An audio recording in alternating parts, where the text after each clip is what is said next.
창세기 25장 19절부터 21절까지 말씀 다 같이 한 목소리로 합독하겠습니다. 시작. 아브라함의 아들 이삭의 족보는 이러하니라. 아브라함이 이삭을 낳았고 이삭은 40세에 리브가를 맞이하여 아내를 삼았으니 리브가는 밧담 아람 족속 중 부두엘의 딸이요 아람 족속 중 라반의 누이였더라.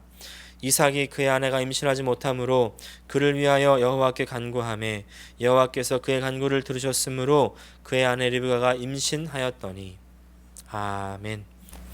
오늘 창세기 25장 19절부터 21절까지 말씀을 중심으로 복된 가정의 비밀, 이런 제목으로 함께 연애를 나누기를 원합니다. 코로나 사태 이후로 집안에 있는 일들이 많아지면서 여태까지는 없던 새로운 상황들을 많이 맞이하게 됩니다. 남편과 또 아내들이 직장에 갔던 일들이 이제는 멈추게 되면서 또 어떤 분들은 실직하게 되기도 하고요. 또 어떤 분들은 자택근무를 하게 되기도 해서 계속 집안에 많이 있게 됐죠. 또 아이들은 이제 학교 가지 못하게 됨으로 말미암아 그냥 집에서 이렇게 시간을 보내는 아이들도 있고요. 또 온라인 수업을 하는 아이들도 생겼습니다. 또 여전히 집에만 있게 된 것이죠. 그래서 식구들끼리 24시간 붙어 있게 된 겁니다. 가족들끼리 함께 살기는 하지만 사실 그 전까지는 다 직장으로 학교로 갔다가 왔기 때문에 하루 종일 붙어 있진 않았었는데 이제는 강제적으로 24시간 붙어 있게 된 것이죠. 사랑하는 가족들끼리 함께 계속해서 부대끼고 살아가는가 얼마나 행복합니까? 라는 질문에 자신있게 네! 할 수 있으면 좋겠는데 그렇지 못한 가정들이 많다는 것을 우리가 뉴스를 통해서 접하게 되죠. 가정의 불화가 늘었다는 그런 뉴스를 많이 접하셨을 겁니다. 제가 어떤 신문을 보니까요, 자기가 한계 상황에 도달했다는 거예요. 플로싱에 사는 어떤 분들이요, 보니까 이제 아내와 대학생, 고등학생인 두 아들과 함께 24시간 집에서 지내다 보니까 모든 문제들이 다 갈등으로 번져서 매일 말다툼이 벌어지고 있다. 요새 한인타운 식당들이 다 문을 닫아가지고 하루 세 끼를 다 집에서 해결해야 되는 상황인데다가 하루아침에 실직해서 신경이 날카로워지니 극단적인 결정까지 내리고 싶은 마음이다. 이렇게 인터뷰를 하는 거예요. 또 어떤 인터뷰 보니까 하루 24시간을 한 공간에 있는 것이 참 괴롭다. 또 어떤 분들은 남편이 하루 종일 게임에만 빠져 있고 아이들을 돌보거나 집안일을 돕는 데는 조금도 신경 쓰지 않아서 몇 마디 했더니 이제 욕설과 함께 물건까지 던졌다는 겁니다. 화병이 날 정도라는 거예요. 미국의 한 가정 상담소는요, 지난 4월 달이 이전보다 상담 건수가 굉장히 많이 늘었고 무엇보다 가정 불화와 관련된 상담이 최소 2배 이상 증가했다는 겁니다. 또 어떤 주의 경찰 집계에 따르면 지난 3월의 가정 폭력 관련 건수가요, 신고가 15%가 증가했다고 합니다. 이것이 비단 미국 안에서의 일이 아닙니다. 런던 경찰이 지난 4월에 가정폭력 혐의로 4천여 명을 체포했다고 그러고요. 또 영국의 인터넷에 이혼을 원한다는 그런 검색어가 230%가 증가했다는 겁니다. 또 그 옆나라 프랑스를 보니까 가정폭력 건수가 전국적으로 3분의 1 이상이 늘었다는 거예요. 유럽뿐만이 아니고요. 동양권으로 와서 보면 일본에는요, 코로나 이혼이라는 신조어까지 생겼다는 겁니다. 이제 도쿄도에 사는 한 가정인데 아내가 지금까지 잘 됐던 가사 분담도 다툼의 대상이 되었고 외출하지 않으니까 대화 화제도 없어서 꽤 고통스럽다, 이렇게 인터뷰를 한 겁니다. 코로나 사태 심화 이후에 상담 건수가 일본에서는 20% 이상 증가했답니다. 이제 이 코로나 이혼을 막기 위해서 일본에서는 한 숙박업소에서 코로나 이혼 피난처를 제공한다는 그런 숙소가 생긴 겁니다. 부부 사이가 나빠져서 집 밖에 지내고 싶다, 이런 사람들을 위해서 저렴한 가격에 방을 내놓았는데 주로 30대에서 50대가 5월까지 지내고 싶다, 이런 문의들이 많이 생겼다는 겁니다. 모든 나라들이 집에서 머무르십시오, Stay at home, Safer at home, 이렇게 외치고 있는데 근데 정작 어떤 가정들에게는 이 가정에 머무르는 일들이 위험한 일들이 되었고 또 불안한 일들이 되고 있다는 사실입니다. 제가 이런 일들을 뉴스로 대하면서 정말 마음이 아프면서도요, 한면으로는 죄인인 우리들의 모습이 적나라하게 드러나는구나. 그 전까지는 각자의 공간에 있으면서 각자의 시간을 가지면서 이 나의 죄인된 모습들을 가릴 수가 있었던 여유가 있었던 반면에 이제는 그런 시간적 여유, 그런 정신적 여유가 다 사라져 버리게 된 것이죠. 근데 이런 문제가요, 비단 이 믿지 않는 가정의 문제만이 아니라는 것이 지금 우리의 현실이죠. 믿는 가정에서도 여전히 이런 문제들이 일어나고 있습니다. 어떤 분들은요, 아니 믿는 가정이라면 하나님께서 좀 책임져 주시고 이런 일들이 일어나지 않게 좀 붙들어 주셔야 되는 것 아닙니까? 이렇게 말할 수 있을지 모르겠습니다. 근데 지난주에 말씀드렸던 것처럼 하나님께서 지켜주신다고 해서, 하나님께서 책임져 주신다고 해서 모든 문제를 일어나지 않게 막아준다고 하는 것과는 차이가 있다는 것입니다. 우리에게 해야 할 일이 있다고 말씀을 드렸죠. 바로 하나님을 섬기는 것. 그래서 매일의 삶 속에서 하나님을 섬기고 하나님을 경외하는 것을 배워야 한다고 말씀을 드렸습니다. 여전히 그 출애굽한 이스라엘 백성들 가운데 싸워야 할 이방 민족들, 그리고 없애야 할 우상들이 있었던 것처럼 믿음의 가정에서도 여전히 극복해야 할 문제들이 있다는 것이죠. 그렇다면 문제 상황들 속에서 이 믿음의 가정들은 구체적으로 어떻게 해야 될까요? 오늘 우리가 읽은 그 말씀 가운데 구체적인 대안이 있습니다. 오늘의 말씀은 그 약속의 아들 이삭의 가정에 문제가 생긴 것을 우리에게 말씀해 줍니다. 하나님께서 아브라함에 약속하셨던 그 약속의 자녀, 100세가 되어서야 간신히 낳게 된 그 기적의 아들, 그 이삭의 삶은요, 탄생부터 하나님의 역사가 가득했죠. 그것뿐만이 아닙니다. 아브라함이 믿음의 조상이라면 그 아들 이삭의 믿음 또한 대단한 믿음인 것을 우리가 볼 수가 있습니다. 기억나십니까? 하나님께서 아브라함에게 이삭을 바쳐야 된다고 할 때 이 유대 전승에 따르면요, 이삭의 나이가 거의 30대 중반에 이르는 나이라고 합니다. 30대 중반의 한창 때인 이 젊은이가 아브라함을 따라서 자신을 제사 드리는 길을 따라 나서는 겁니다. 처음에는 자기 자신을 드려야 되는지 몰랐을 수 있겠죠. 그러나 가장 마지막에 아버지가 자신의 손을 묶고 칼로 자신을 찌르려고 할 때 아버지를 뿌리치고 도망갈 수 있지 않았겠습니까? 그런데 이삭은 그냥 담담히 죽음을 맞이하는 겁니다. 이런 믿음의 아들이라면 얼마나 하나님의 복에 가득할까요? 그렇게 생각할 수 있지 않겠습니까? 근데 이삭을 보면요, 사실 그 결혼부터도 쉽지 않았습니다. 20절 말씀 보니까 이삭은 40세에 리브가를 맞이하여 아내를 삼았으니, 이삭이 언제 결혼했다고요? 40세에 결혼했다는 겁니다. 요새야 물론 늦게 결혼하는 사람들이 많이 있는 시대지만 이런 시대에도 40세면 굉장히 늦은 나이라고 다 동감할 만큼의 그런 나이 아니겠습니까? 사실 저도 결혼을 꽤 늦게 했다고 했는데도 37살에 했거든요. 그러니까 저보다 3살 더 늦은 나이에 이삭이 결혼하게 된 겁니다. 그 당시에 이삭은 결혼을 늦게 했을 뿐만 아니라 사실은 사랑하는 어머니까지도 여인 상태였습니다. 얼마나 그 마음 가운데 외로웠을까요? 제가 그래도 노총각의 마음을 좀 아는데요, 제 친구들을 보니까 결혼해서 독립해서 아이도 2명씩 3명씩 잘 낳고 정말 행복하게 사는 것처럼 보여가지고 얼마나 부러웠는지 모릅니다. 근데 저를 생각해 보니까 제 옆에는 아무도 없고, 자녀는커녕 만나는 사람도 없고요, 또 여전히 부모님 밑에서 빌붙어서 살고 있고, 제 인생이요, 실패자와 같이 느껴지는 겁니다. 하나님, 제가 그래도 하나님 일 하겠다고 하나님의 길을 선택해서 열심히 해오고 있는데 하나님 그래도 저한테 이러시면 안 되는 건 아닙니까? 제가 그런 말도 해본 적이 있습니다. 근데 이삭도 혹시 그런 마음 가지지 않았을까요?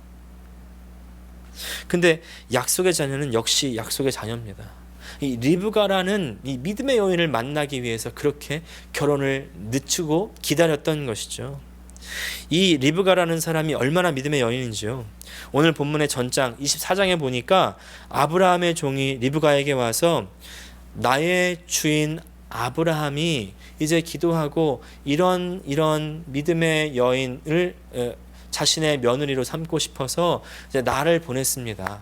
내가 이렇게 길을 떠나서 와서 보니 당신을 보니 당신이 정말 내 주인이 원하는 그런 며느리감인 것 같습니다. 그러니 저와 함께 가서 내 주인의 아들 이삭과 함께 결혼하지 않겠습니까? 이렇게 이야기하는 겁니다. 이거 쉽게 말해서 어떻게 되는 거냐면요. 어떤 사람이 저한테 와서 내가 아는 어떤 사람이 있는데 당신 그 사람과 좀 결혼해야 되겠습니다. 이렇게 이야기하는 것과 똑같습니다. 제가 전혀 모르는 사람이 와서 그렇게 말한다고 할 때 저의 반응이 어떻게 될까요? 이거 무슨 별 미친 사람이 다 있어? 이렇게 반응하지 않겠습니까? 전혀 안면몰수하고 들은 척도 하지 않겠죠. 근데 리브가라는 사람이 정말 대단한 것이 이 엘리에셀의 간증을 듣고는 그 간증을 하나님의 말씀으로 듣고 따라가는 겁니다. 아니, 아브라함에게는요, 하나님이라도 직접 찾아오셔서 갈대아 우르를 떠나게 했죠. 하나님의 말씀을 들었습니다.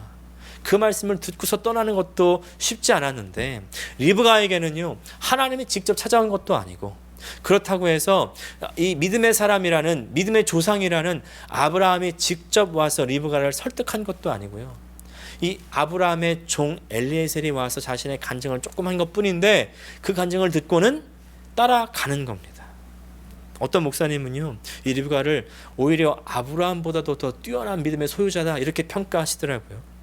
근데 제가 생각할 때도 정말 그런 것 같습니다. 어떤 면에서는 오히려 아브라함보다도 뛰어나다고 생각되는 이 리브가라는 사람과 탄생 때부터 정말 하나님의 약속으로, 하나님의 은혜 가운데 태어난 이 약속의 아들, 기적의 아들 이삭의 둘이 만나는 이 만남, 얼마나 이 믿음과 믿음의 금상첨화의 믿음의 가정이겠습니까? 그런데 이 충만한 믿음의 가정에도 문제는 생긴다는 것입니다. 어떤 문제입니까? 바로 불임이라는 문제였습니다. 아니, 하나님 아버지, 약속의 자녀 믿음의 가정이라면 이제 좀 뭔가 이렇게 팍팍 풀려나가야 되는 맛이 있어야 되지 않겠습니까? 근데 왜 이런 불임이라는 문제, 이런 어려움을 겪게 되는 겁니까? 그런데 사랑하는 여러분, 믿음의 가정과 세상의 가정은요, 지금부터 달라지기 시작하는 것입니다. 오늘 이삭의 가정을 통해서 믿음의 가정, 약속의 가정은 어려움에 닥칠 때 어떻게 그 어려움을 극복하는지를 알아보고 함께 오늘 은혜를 나누기 원합니다. 첫 번째는요, 기도해야 한다는 것입니다. 기도해야 됩니다. 21절 하반절 말씀 같이 읽겠습니다. 여호와께 간구하매 여호와께서 그의 간구를 들으셨으므로 그의 아내 리브가가 임신하였더니. 어려움이 생길 때 기도하라고 하는 것은 이제 그리스도인들에게는 너무나 당연한 명제가 되었습니다. 근데 너무나 당연하기 때문에인지 기도하라는 것은 머릿속으로 알고 있지만 정작 기도의 자리에 나가지 않습니다. 여러분, 당연한 것을 여기지 마십시오. 오늘 기도하라는 말씀을 들으실 때에 지금 나에게 기도하라는 이 하나님의 음성이구나, 이렇게 받아들이시기를 축복합니다. 사랑하는 여러분, 기도하면 응답이 있다는 것을 믿으십니까? 그런데요, 이 말을 뒤집어 보면요, 기도하지 않으면 응답이 없다는 말입니다. 기도해야만 응답이 생깁니다. 지난달에 한 신문 통계 자료를 보니까요, 미국인의 55%가 코로나19의 확산이 종식되기를 기도하고 있다고 그렇게 대답했다고 합니다. 보니까 기도하지 않던 사람도 코로나 바이러스라는 상황 속에서 다시 기도를 시작했다는 거예요. 여러분, 불가능이 있습니까? 문제가 있으십니까? 나의 불가능, 나의 문제가 나를 기도의 자리로 이끌어 갈 수 있다는 것을 기억하시기를 바랍니다. 아픔의 자리, 이 상처의 자리에서요, 기도할 수 있다는 것은 나의 한계를 인정한다는 말이에요. 기도한다는 것은 그래서 하나님의 손길을 의지한다는 것입니다. 내 한계를 인정해야 우리 기도할 수 있습니다. 내가 할 수 없기 때문에 하나님 하십시오. 나 이제 다 두 손 들었습니다. 이제 다 놓았습니다. 하나님 무릎 꿇었습니다. 하나님께 해결하여 주시옵소서. 하나님 역사하여 주시옵소서. 이것이 정말 우리의 기도가 되어야 되지 않겠습니까? 그래서요, 기도는요, 전적으로 믿음의 행위입니다. 기도만큼 하나님을 하나님으로 인정하고 하나님을 신뢰하는 이런 신앙의 행위는 없습니다. 그래서 내 가정에 내가 해결할 수 없는 불가능을 만났습니까? 기도를 시작하십시오. 내가 해결할 수 없는 문제 만났을 때 이거 뭐 되는 것도 없네, 믿어도 되는 것도 없네, 그 말이 나온다면 그 말을 멈추시고요. 야, 이거 하나님께서 나에게 기도하라고 하는 사인이구나, 이제 나에게 기도를 시작하라는 명령이구나, 이렇게 받아들이시기를 바랍니다. 근데 목회하다 보면 이런 분들 간혹가다 만나게 됩니다. 나 기도 해봤어, 나 새벽 기도 다녀봤어, 작정 기도도 해봤고 금식 기도도 해봤어. 근데 사랑하는 여러분, 기도는요, 해봤다고 이야기하면 안 됩니다. 하고 있다고 말씀하셔야 됩니다. 그리고 더 하겠다고 말씀하셔야 돼요.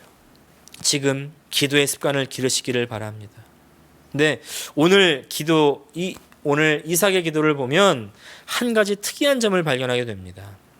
그것은 바로 이삭이 자기의 기도를 하지 않고 남의 기도를 먼저 했다는 사실입니다.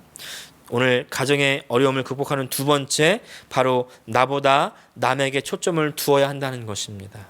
21절 말씀을 처음부터 다시 한번 읽어보겠습니다. 이삭이 그의 아내가 임신하지 못하므로 그를 위하여 여호와께 간구하매 여호와께서 그의 간구를 들으셨으므로 그의 아내 리브가가 임신하였더니. 이삭이 그의 아내가 임신하지 못하므로 이삭 자신을 위해서 기도했다고 적혀 있지 않고요, 아내 리브가를 위해서 기도했다는 겁니다. 이삭이 충분히 정말 하나님께서 우리 아버지 아브라함에게 그 자손을 하늘의 별과 같이 또 바다의 저 모래와 같이 많게 해주신다고 약속하지 않으셨습니까? 그러니 하나님 그 약속 지켜주셔야 되지 않겠습니까?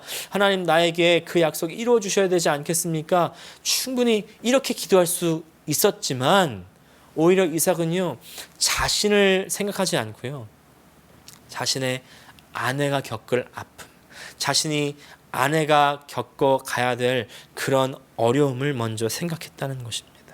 그리고 아내를 위해서 기도하는 겁니다. 우리의 기도 생활을 한번 돌이켜 보시기를 바랍니다.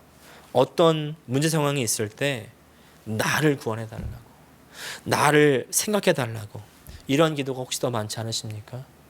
제가요, 나를 위한 기도를 하지 말라는 것이 아닙니다.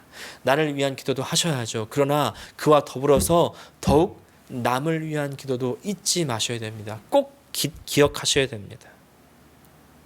하나님께서는요, 다른 사람을 위한 기도를 기쁘게 여기시고 귀하게 여기십니다. 그리고 응답하십니다. 여호와께서 그의 간구를 들으셨으므로 그의 아내 리브가가 임신하였더니. 하나님께서는 나를 위한 기도보다 다른 사람을 위한 기도를 더 좋아하십니다. 2주 전에 말씀드렸던 이스마엘 기억나십니까? 그의 어머니 울음소리, 그리고 이스마엘의 그 신음소리를 하나님께서 절대 무시하지 않으시고 불쌍히 여기셔서 하나님께서는 이스마엘에게 복 주셨다는 그 사실을 우리 아직 기억하실 겁니다. 그때 하나님께서 이스마엘에게 약속하신 것은요, 이스마엘 통해서 민족을 이루게 하겠다는 것이었습니다. 오늘 본문의 바로 전절, 우리가 읽은 그 말씀 창세기 25장 10절부터 18절까지 말씀을 보면요, 이스마엘의 후손들을 볼 수가 있습니다. 근데 여러분, 우리가 보통 12아들 하면 누가 먼저 떠오릅니까? 야곱이 먼저 떠오르실 겁니다. 그런데 사실 야곱보다 먼저 12아들이 있었던 사람이 있다는 것을 아십니까? 그 사람이 바로 이스마엘이라는 것입니다. 오늘 창세기 25장 16절 보니까 이들은 이스마엘의 아들들이요 그 촌과 부락대로 된 이름이며 그 족속대로는 12 지도자들이었더라. 13절부터 15절까지 12아들의 이름이 나온 다음에 이 12아들이 곧 누가 되었대요? 12 지도자들이 되었다. 그 아들마다 또 큰 부락을 이루고 큰 나라를 이루어서 이제 정말 하나님께서 이스마엘에게 약속하신 대로 이스마엘이 한 나라가 되어버린 겁니다. 이스마엘이 받은 축복이 엄청나지 않습니까? 근데 이 이스마엘의 결론이 무엇일까요? 17절에 나와 있습니다. 이스마엘은 향년이 137세 기운이 다하여 죽어 자기 백성에게로 돌아갔고, 이스마엘의 결론이 뭐냐면요, 죽음이라는 것입니다. 죽으면 끝입니다. 사실요, 이스마엘이 받은 이 복이 이스마엘이 잘해서 받은 것이 아닙니다. 사실 아브라함 때문에 받은 복 아니겠습니까? 그리고 하나님께서 죽어가는 이스마엘을 불쌍히 여기셨기 때문에 주신 거예요. 그러나 지난번에 말씀드렸던 것처럼 이스마엘은 하나님을 섬겼다는 기록이 없습니다. 하나님을 믿었다는 기록이 없고요. 또 이스마엘이 누군가를 위해서 기도했다는 것도 전혀 볼 수가 없는 겁니다. 그러나 이삭은 전혀 달랐다는 것을 우리가 알 수가 있죠. 아내를 위해 기도하는 이삭. 이 이삭을 통해서 하나님의 그 약속, 하나님의 그 축복은요, 이어지는 겁니다. 그래서 아브라함을 통해서 이삭으로, 그 아내를 위해서 기도했던 그 이삭을 통해서 이제 야곱으로, 그리고 야곱의 12 아들로 그렇게 이어지게 되는 것입니다. 그리고 그 아들들을 통해서 누가 나오시게 돼요? 바로 예수 그리스도가 이 땅에 임하시게 되는 그 놀라운 축복의 그 가운데 있게 된다는 것이죠. 사랑하는 여러분, 우리 아내를 위해서 기도하시기를 바랍니다. 남편을 위해서 기도하시기를 바랍니다. 내 가족을 위해서 기도하실 수 있는 저 여러분 되시기를 예수님의 이름으로 축복합니다. 오늘 말씀을 마무리하기 원합니다. 한 가정에 아이가요, 중학교 2학년 때 자신이 입양아라는 사실을 깨닫게 됩니다. 너무 예민한 시기고 사춘기 시기였기 때문에 그때 받았던 그 충격, 그 아픔, 그 고통이 이루 말할 수 없었답니다. 사실 양부모님은요, 정말 온 마음을 다해서 이 아이를 정말 자신의 아이처럼 자신의 아이로 사랑해 줬지만 그때는 그 사랑이 받아들여지지 않았고 오히려 부모를 향한 원망의 마음이 더 컸고요, 배신감도 들었다는 겁니다. 그래서 많이 삐뚤어졌고 또 마음의 상처를 받아서 부모님 마음에 상처를 주고 싶었다는 겁니다. 그래서 더 나쁘게 행동했고 아주 극단적인 마음까지도 품었다는 거예요. 근데 그때 어머니께서 미용실을 운영하고 계셨답니다. 사실 그 미용실도 이제 할머니들, 아주머니들 머리 깎아주면서 전도하시려고 차렸던 미용실인데, 그 미용실을 가기 전에 새벽마다 꼭 방 한 칸 구석에서 꼭 기도를 드렸다는 거예요. 근데 놀라운 것이 그 기도 가운데 자신을 위해서 기도한다거나 미용실을 잘 되게 해달라는 기도는 한마디도 없었다는 겁니다. 오직 내 아들 살려주세요. 내 아들 잘 되게 해주세요. 그렇게 기도했다는 것이죠. 그 기도를 듣는 이 아들의 마음에는요, 더 싫었대요. 더 짜증이 났다는 겁니다. 아니, 기도하려면 나 들리지는 않게 기도하지, 왜 이렇게 소리를 내면서 기도하고 왜 이렇게 울면서 기도하는 거야. 더 막 반항심이 들었대요.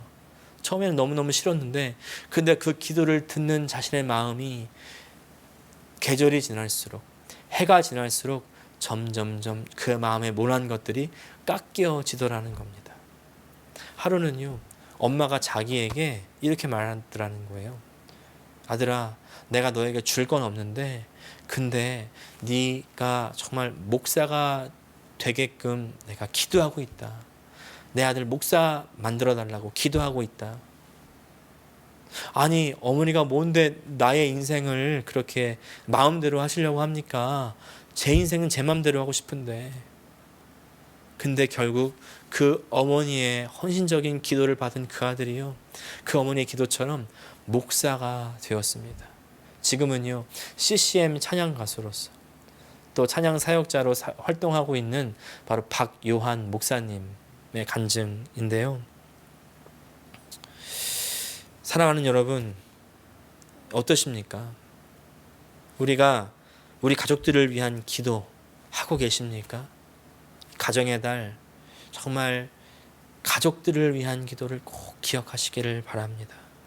오히려 다른 사람들을 위한 기도는 많이 하는데 정작 내 남편, 내 아내, 내 아이, 내 부모님을 위한 기도는 잊고 계시지 않았습니까? 그러나 사랑하는 여러분, 내 남편에게 나의 기도가 필요하고요, 내 아내에게 나의 기도가 필요하고, 내 아이를 위해서 내가 기도해야 되고요, 내 부모님을 위해서 내가 기도해야 된다는 사실을 기억하시기를 바랍니다. 사랑하는 여러분, 코로나 바이러스로 힘이 드십니까? 가정에 불화가 생겼습니까? 서로 이해가 안 되고 또 계속 신경을 건듭니까? 제가 최근에 한 게시판에서 이런 글을 본 적이 있습니다. 집에 안 들어오면 보고 싶고, 집에 들어오면 답답하고, 오자마자 자면 서운하고, 안 자고 뒹굴거리면 짜증나고, 말 걸면 짜증나고, 말 안 걸면 짜증나고, 누워있으면 나갔으면 좋겠고, 나가 있으면 들어왔으면 좋겠고, 늦게 오면 열받고, 일찍 오면 불편하고 신경 쓰이는 존재가 바로 남편이라는 겁니다. 오늘 그 남편을 위해서 기도를 시작하시기를 바랍니다. 아내를 위해서 기도를 시작하시기를 바랍니다. 내 아이를 위해서 기도를 시작하시기를 바랍니다. 그러면요, 여호와께서 이삭의 간구를 들으시고 아내에게 그 아이를 허락하셨던 것처럼 오늘 내 남편을 위해서 기도할 때 남편의 문제가 해결되고, 내 아내를 위해서 기도할 때 아내의 병이 치료받고, 내 아이가 변화되고, 내 부모님이 온전해지는, 내 가정이 온전해지는 그런 놀라운 역사가 있게 될 것입니다. 할렐루야. 기도하시겠습니다.